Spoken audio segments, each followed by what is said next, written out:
When you're watching Only Murders in the Building, season 4, I have to say this season I was really excited about and I thought it was really it this was the first one that I went into without like trying to solve it. Like obviously every time that I watch it I'm always curious or I come up with some theory about who did it.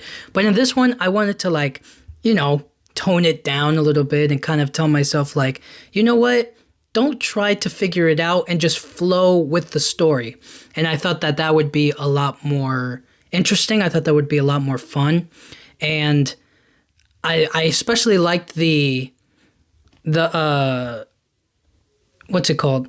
I really liked it seeing Charles and Saz's relationship and how it's like it could have been somebody trying to kill Charles, but is actually somebody trying to kill Saz, or Saz was killed by accident when they were going for Charles, stuff like that. You know what I mean? And so all of those ideas in my head, and I was thinking about it, and I feel like every time I watch this show, like I only ever feel bad for the people who got, killed. Right? I never feel like a sense of like, oh, they deserved it or whatnot. I mean, maybe kind of, not really, but you know what I'm saying. It's just like by the end of it, I'm like, oh, we learned like some backstory, or we learned some like more stuff about the dead that just makes me go like, oh man, like I want to know.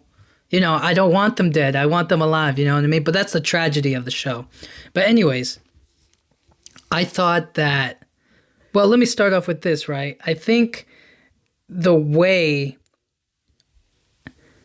the cast and everybody like learns about the murder, right? Because as soon as it happens, I'm expecting them to walk into the apartment and they see the body and it's all crazy. I thought it was going to be all mayhem. And the same way that I think season 2 did it, where Mabel was all covered in blood and they found her in the apartment. She was like, it's not what it looks like. You know what I mean? Like they find it and it's like this big thing, which is why I thought it was cool that they maybe went the complete opposite direction and went completely different. In the same way that season 3 did it completely different. They always switch it up. It's always new and exciting and fresh. And I thought that was really cool.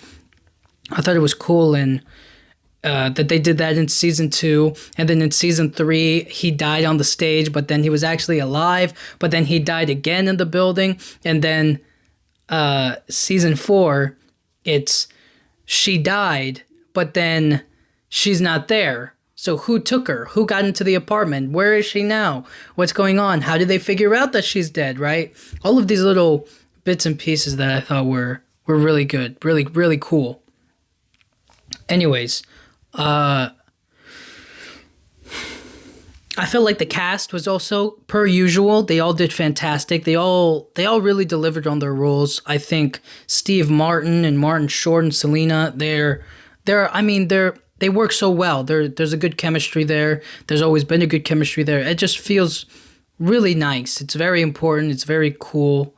They brought in some old characters and some new characters. Like they brought back Meryl Streep, which I thought, man, for the life of me, I know I think I said it in like the last season when she was first introduced. I was like, of course she's the murderer. Like they're not going to waste Meryl Streep on anything but her being a killer, right? Like that was my thought process, and I was like, I believe I said something along the lines of like, they're not going to bring her back, like, because her schedule's so packed and busy, but they brought her back for this 4th season. And I was like, whoa, that's so cool. That's a big deal because she could do just about anything. Although her role wasn't as gigantic as, season 3 was. She was a lot more involved in season 3. Whereas in season 4, she plays more of a real out of picture kind of a role. You know what I mean? So her presence is still felt with Oliver, his relationship with her, but she's not in most of the show. She's here and there, but not throughout the whole thing. And then I think they brought back Jan, which I thought, I thought that was funny. I don't know how much I like it. She's the only one that they've really caught. Well, no. not really, but she's like, she's a, she's the murderer. You know what I mean? Like she's the crazy sort of psychopath. Well, I guess all murderers are kind of there, but you get my point. Is that like she's obsessed with Charles? She was dating Saz, so I thought that was funny. It was nice to bring her back into the fold of it all. What else is there? Oh my gosh. I couldn't believe this. They brought back Paul Rudd again. That was so funny. I was like, Paul Rudd again. It felt like it was really funny that they brought him back just to be like, eventually, spoilers for the whole show, you know what I mean? But they kill him again, and I thought that was really funny. I thought that was just a good piece of writing, bringing him back for like a kind of like a look-alike role. He's not the guy he was before, but he's a new guy, but he just looks very similar. I thought that was really funny. Like the stunt double thing, where it's like they hire somebody who looks like the actor, who's not the actor, but he looks very identical to it. And so they made Paul Rudd do that. And I thought that was genius. I thought that was really funny and a good use of his talents. You know what I mean? It's not him playing the old guy, it's him coming back doing this new thing, which I thought was really cool. And I thought that was interesting for him. Melissa McCarthy was in this, and she was pretty good. She was really funny. She had some good moments. I just felt like at that point of the story, we were taking more of a downbeat, like we were kind of like in a hiding situation. And because we were in a hiding situation, I wasn't really I felt like she should have been like a part of the building. You know what I mean? Like instead she's Charles' sister, or like she's a part of his family or whatnot. And I thought that was like a bit like, okay, now we're just throwing people in here. Not that she didn't do good, but it just felt like, oh, they're just throwing in a celebrity just to throw in a celebrity. You know what I mean? I don't know if that, I think that makes sense, but it's just that like, it didn't have as much weight to it or as much as it could have if she was just like another person in the building. You know what I mean? I thought that would have been a more funny role. Speaking of people in the building, they had like a whole group of people that were like neighbors. I forget their names in the show, but one of them is the Kumail Nanjiani. I forget his name. He was he's the Indian guy who is in I want to say, oh my gosh, I'm forgetting what movie he's in. It's like some sort of romantic comedy movie. Oh man, it's not connecting with me right now, but he was really good in it too. And I thought that whole group of the guy with the eye patch, he was also in it. I remember him from I saw him in like Curb Your Enthusiasm and stuff. I remember, I think they had they also had like doubles for like Steve Martin Short, and Selena. So they had Zach Galifianakis for, I think it's Oliver. He's for Martin Short. And then Eugene Levy. Oh my gosh, it was so funny to see him back to do a role with Steve Martin again. I was like, oh my gosh, the duo. I thought it was really funny because I remember them from Chipper by the Dozens. And I was like, oh my gosh, I thought that was so funny. I was like, dude, they're back at it again. They're in the same scenes together. I thought that was hilarious. I thought that they have really good comedic timing together, and I just really like them. Anytime I can see them on screen together, I thought that was really funny. And then Eva Longoria plays Mabel. She's like doing this whole new thing. And for the life of me, I was just kind of like, I wanted more from her. You know what I mean? By the end of it, I was just kind of like, oh man, I feel like they kind of wasted her a little bit. Not to be like, too harsh with it, but she had some fun moments. She was really cool, and I thought it was pretty funny. She came in handy a little bit, from time to time, but overall, I thought that whole triple, like they were making a movie about their podcast, and because they're making a movie about it, they hired actors that look like them to play them, and they got Eva Longoria. Is it Eva or Eva? They got Eva Longoria, Zach Galifianakis, and they got Eugene Levy. And I kind of liked their whole dynamic with each other. You know what I mean? I liked Charles and Eugene Levy. I liked Eva Longoria and Selena trying to like figure out what is Mabel, what is Ma Belle, you know what I mean? And then I liked Zach Galifianakis hating Martin Short. I thought that was funny, and him trying to like make him like him or like want to play him in the movie. I thought that was funny. There was also like, you know, obviously there was some mystery in there, and there was like some, you know, figuring out who did what and did this or did that. Let me think, what else is there? Anyways, that kind of sets up like the basic idea, but let's get to the straight murder of it all. So Saz is killed, and I mean, just like anybody else would think, it's like, who was trying to kill Charles, right? Like maybe they shot Saz by mistake and they were really going for Charles, right? Or, you know, what are the alternatives, right? Like somebody was really trying to kill Saz, but I thought that was the really cool part of the season, was that they killed somebody who looks like someone we know. You know what I mean? Mastered all of their mannerisms, looks like them, dresses like them, walks like them, right? Like she had mastered how to be Charles to the point where it's like indistinguishable, that it's not, you know, it could be either or. And I thought that was definitely the cool part. You know, that was kind of the mystery behind it, was that like, oh, somebody's going after Charles, but they hit Saz because they think that Saz is Charles and whatnot. So then they start going through all their list of possibilities, who could have killed her and whatnot. And then it just becomes like, what happens afterwards? And I thought they were going to walk in on her being dead, but that didn't happen. It was all cleaned up. She was gone. What happened? And then slowly but surely, everybody starts to figure out that she's dead, and that she is no longer among the living, and that, you know, basically everything spirals into them figuring out that like, okay, she's dead. There's a bullet hole in the window. There's this and there's that, and they try to figure out all these little different clues. Like there's, she left a note in blood. You know, it's all those little details coming into play that I really enjoyed, and I felt like they really pushed for them to. This one really pushed them to figure out what was going on in the in her life, and what was in the murder. You know what I'm saying? So that happens, and then they start going into her history.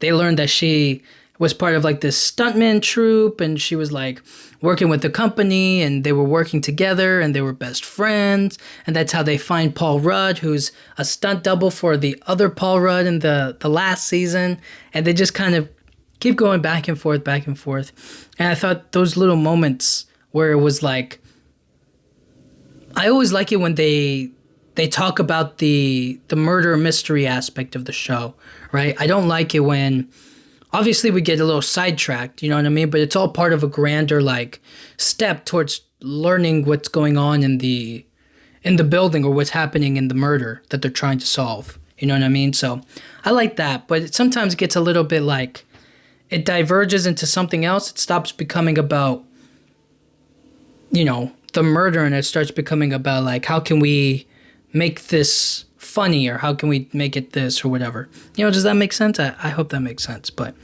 anyways, so they find her troupe. Well, they actually find her ashes, and then they figure out that like she's dead. You know what I mean? And then Charles, funnily enough, he like, I think he gets like some of the of her dust on him, and he's kind of like, oh my gosh, and I think he puts in like a bowl of like water to like wash it or something. I don't remember. I think he got it like on his clothes or whatnot. Something happened where he had to like put it into like this water bowl, and then he was able to like hold on to it, and he was having like these dazed reality of like, oh my gosh, what's going on? Like he was talking to Saz, but Saz wasn't really there. And there's just an example, a way to like have Jane Lynch have a little bit of screen time with Steve Martin and Charles, and to have that dialogue between them, even though she's already dead, she's still there trying to help out. And I thought that was good. I like those moments where if it fits. In this particular season, it fit. In other sort of scenarios, it doesn't really fit. In other stories, and other murder mysteries, stuff like that. But anyways, then they find out about like the neighbors, like the Christmas tree guy, like the always Christmas guy, and then the guy with the eye patch, and then the family and whatnot. Like they were just all of these little moving pieces trying to like learn what was going on with them. And there was just, nothing too crazy or too interesting. They were just scamming and scheming. They were just trying to do whatever they could to have like a cheap apartment, live in the apartment for cheap. And then they were just like scamming and scheming and taking money that they needed to survive and whatnot. So it was stuff like that. I thought that was pretty fun. It made for interesting suspicion. Again, I didn't really think about them as the murderers. I was just kind of like flowing with the story. But the suspicion was there, and it kind of went back and forth between them and some other people. And then all the while, so much happened in this season. Like they're trying to get this movie going. They have like their actors tailing them. They're trying to solve this murder mystery. The cops are not really involved. Jan escaped from prison, went to visit Charles in his apartment, and as she goes to visit him in his apartment, she kind of basically tells him that like something was wrong with Saz, something was going on, and they kind of have like this heart to heart over Saz's death. And Saz was in a relationship with Jan, and there was all this kind of funny,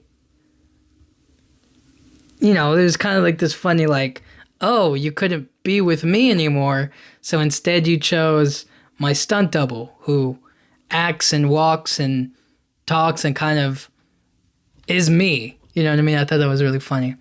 What else is there? And then you have Oliver kind of going through like his relationship with Meryl Streep and like, should we be together? Should we not be together? Should I propose? Should I not propose? I love her. I don't love her. Zach Galifianakis is trying to play me, but he hates me. He doesn't want to be Charles. He doesn't really want the job at all. How do I make him love me and like want to be a part of the job? And then Eva Longoria is like, she's so annoying, but she's trying to like be Mabel, but not be Mabel. It's all this back and forth and stuff, and I thought that was really funny. And then it's all of them solving the mystery together, which I thought was really good. And then working with like the Hollywood team, trying to make the film and whatnot. Working with like the writer, who's like trying to figure out what's going on. He has this scene where he's like sitting down and he's trying to piece together the timeline with everybody. Like he's the writer for the movie, essentially. And he's kind of like, okay, but the murder doesn't make any sense, he says. He's like, I don't understand the murder. It's like he kills, or whoever kills, from across the street. Then they would have like 12, like less than a couple of minutes to run down the stairs, go across the street to the other side of the place, run upstairs to your apartment, take the body, throw it down the incinerator, burn the body, and then still get out of there, with enough time before you guys got upstairs. It's like it doesn't fit, so he's just like trying to get them to mentally figure out like, okay, how do we piece together a timeline? And I like that scene because it made a lot of sense. It's like, how did they go from point A to point B? You need to have all the evidence together. And I like scenes like that where they try to like piece it together like that. So then they start talking to like these two girls who were like friends of some other filmmaker or whatnot. They were making like a documentary of the movie making process, so they had like hidden cameras all over the place, which was Such an invasion of privacy, but whatever. Um, One thing leads to another, and they find out that like their mentor died, and all of this other stuff. So, anyways, in conclusion, they're getting closer and closer to finding the killer, and they find out that it's like, okay, it must be somebody who's close to Saz, somebody who probably was in like the stunt making, into stunt work. It was somebody who was into stunt work, and little by little they find out that like, okay, this was somebody that she called her protege, somebody who was going to be like the next big stunt person and all of it.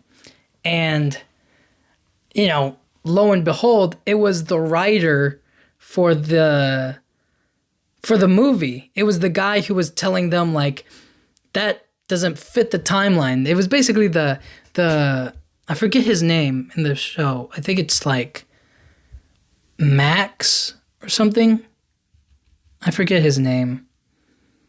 Well, he had like, do you think he had like 3 names? He like had a fake name and then his real name and then another name. I don't remember what his name was.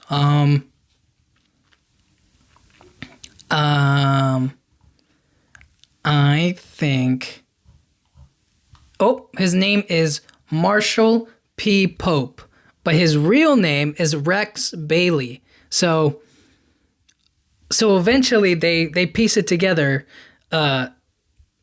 Mabel or Selena, she's like in the apartment with him as he's like typing on his computer, and she finds like this script of Saz's, and she realizes like, why do you have this? And then he's like has this shocked look on his face, and that's how they reveal that he was the killer. He killed Saz, and he was Saz's stuntman because he wanted to be a writer, but he had the skills to be a stuntman, so he became a stuntman instead.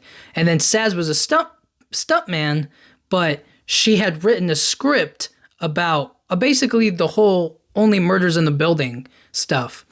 And he really liked the screenplay, and then he stole it from Saz. He sold it to a movie company, and they made it into a movie. They greenlit it, and they were gonna make it a real movie. So then she was like, "You took my script, sold it, right? Not only did you take my script, you sold it to a movie company. Now they're going to make it into a movie, and I didn't even get to tell Charles, and I didn't even get to do all this." And she was like, "I'm going to tell them that you're a fraud, that you stole my script, and then you're not going to be able to be a real writer ever." And then he was just kind of like, "I can't let that happen."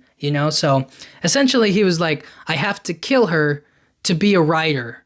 And so he's like, I need to be a killer in order to get what I want, And I thought that was good motivation. Because it's something that he wants to do. And I also, they just threw in that he was like part of the reason he's so skilled with like weapons and whatnot is because his dad was a hunter, or like he grew up hunting and stuff like that. And he doesn't have a fear of heights. So that's how he was able to like scale the building and then get to the other side of the building really quickly, and then pick up the body, dispose of the body, burn it, and then get out of the apartment. So that explains why the timeline was so quick. He didn't run downstairs to the other apartment building and then run up. He scaled the building. He like ran across it because he's not afraid of heights, because he's a stuntman. He gets to the other building, opens the window, picks up Saz, throws her down the incinerator, and that's the end of it. And that's how she died. So anyways, they figure all of this out. Mabel is stuck in the apartment with him. He's holding her at gunpoint. He's Charles and Oliver have to save her. They get into the apartment. They're about to die. And then at the last possible second, like literally, they always do this, the last second, what's his name? Rex gets shot from behind and he falls down. He's like about to kill all of them. He gets hit in the back of the head or in the back, and then we see Jan with like a sniper rifle, and she's like, I saved you guys. And I thought for sure that was going to be like I knew it wasn't satisfying for Jan because she likes knives. She likes the slow death and up close and personal. Instead, she shot a bullet, so I didn't think it was going to be her, but it was Jan. She's been living in Charles's closet and like hiding in the Arcadia or whatever it's called, the building, just like avoiding the police and whatnot. So she's been living in there for like however long they've been doing this investigation, and then at the last possible second, she killed Rex. So then, she avenges Saz, you know what I mean? She saves Charles from death. She saves Mabel and Oliver and everybody. And so all's well that ends well, you know what I mean? They caught the killer. I don't know. I don't remember if Jan's went back to prison or if she's on the loose now, or like, you know what I mean, doing her own thing. But yeah, that happened. And then Oliver eventually proposed to Meryl Streep, and then they get married at the building at the Arcadia. They get married in there, and I was like, oh, that was really sweet. You know what I mean? I thought that was really kind. That was really nice. And so now the wedding happens, and everybody is like all happy and cheerful. They're like, oh man, good wedding, what a nice wedding. And then they pan the shot to like follow them, and they go past the fountain, and then immediately I was like, oh my gosh, somebody died. I know somebody's in that fountain. You know what I mean? I thought it would be, it obviously would have been a little suspicious if it was red, like the water was all red, but it was still like regular water. And then they cut to Lester, the doorman, dead in the fountain, and I was like, "Oh no, they did my boy dirty," and that sets up the next season. And then somebody else comes up to them and is basically like, "I need your help to find my husband. He's missing, and I know you guys do your murder mystery podcast. Would you be interested in helping me?" And they were like, well, we don't really do anything outside of this building, so we can. She's like, his disappearance definitely has something to do with this building. And they kind of blow her off, and that sets up next season. They set up a double whammy. Instead of it being like one thing, they do like a double whammy that's like, there's a man missing, and Lester is dead. So season 5, man, definitely interesting. I really like, I think the show really does the comedy, mystery, kind of like serial killer-ish vibe really well. I think the show does so much right that it's like, it's hard for me to kind of be like, oh, they could do things so much differently if there was like another cast, but I really like what they're doing with this. I think it's cool that they find a new way to like reinvent the same old place, because they always do it in the same building, and that's to save on, I guess, production cost, or to like, they keep it in one spot so that way they can record multiple times. It doesn't have to be anything fancy.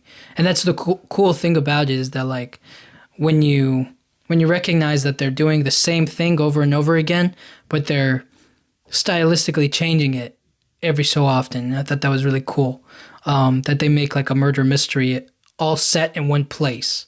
It's always there in that building, and they can do it multiple times, but it doesn't, the background or the environment, the setting of that building isn't stale. It's the situation and the people and the actors. They always change it up and make it something new and fun. So I really enjoy this show. I thought this was a great season. I was very sad about Saz, but what can you do? You know what I mean? And who knows if I don't think the movie is going through anymore, but hopefully their podcast is still going on. So, anyways, great season this time around, and I'm excited for next season. So thank you guys so much for listening. I'll talk to you guys all next time. Thank you.